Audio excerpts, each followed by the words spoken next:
E, descendo ele do monte, seguiu uma grande multidão. E, eis que veio um leproso, e o adorou, dizendo: Senhor, se quiseres, podes tornar-me limpo. E Jesus, estendendo a mão, tocou-o, dizendo: Quero, ser limpo. E logo ficou purificado de sua lepra.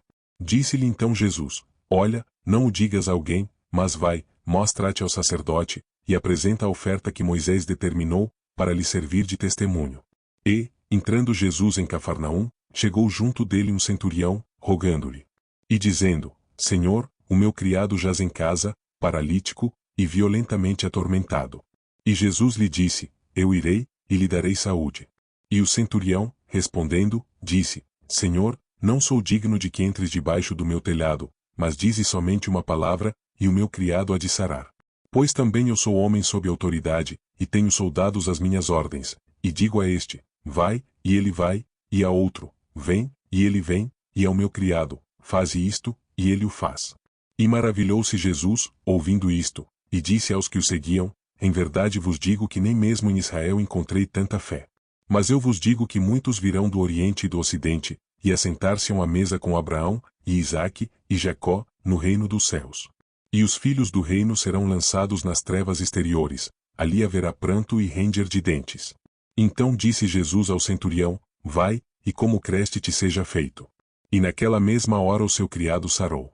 E Jesus, entrando em casa de Pedro, viu a sogra deste acamada, e com febre. E tocou-lhe na mão, e a febre a deixou, e levantou-se, e serviu-os. E, chegada a tarde, trouxeram-lhe muitos endemoninhados, e ele com a sua palavra expulsou deles os espíritos, e curou todos os que estavam enfermos. Para que se cumprisse o que fora dito pelo profeta Isaías, que diz: Ele tomou sobre si as nossas enfermidades, e levou as nossas doenças. E Jesus, vendo em torno de si uma grande multidão, ordenou que passassem para o outro lado. E, aproximando-se dele um escriba, disse-lhe: Mestre, aonde quer que fores, eu te seguirei.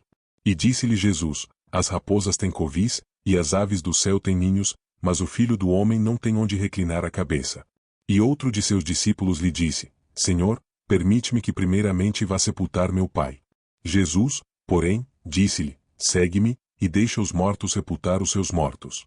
E, entrando ele no barco, seus discípulos o seguiram. E eis que no mar se levantou uma tempestade, tão grande que o barco era coberto pelas ondas. Ele, porém, estava dormindo. E os seus discípulos, aproximando-se, o despertaram, dizendo: Senhor, salva-nos, que perecemos. E ele disse-lhes: Por que temeis, homens de pequena fé? Então, levantando-se, repreendeu os ventos e o mar, e seguiu-se uma grande bonança. E aqueles homens se maravilharam, dizendo: Que homem é este, que até os ventos e o mar lhe obedecem? E, tendo chegado ao outro lado, a província dos Gergesenos, saíram-lhe ao encontro 2 endemoninhados, vindos dos sepulcros, tão ferozes eram que ninguém podia passar por aquele caminho. E eis que clamaram, dizendo: Que temos nós contigo, Jesus, Filho de Deus? Vieste aqui atormentar-nos antes do tempo? E andava pastando distante deles uma manada de muitos porcos. E os demônios rogaram-lhe, dizendo: Se nos expulsas, permite-nos que entremos naquela manada de porcos. E ele lhes disse: Ide.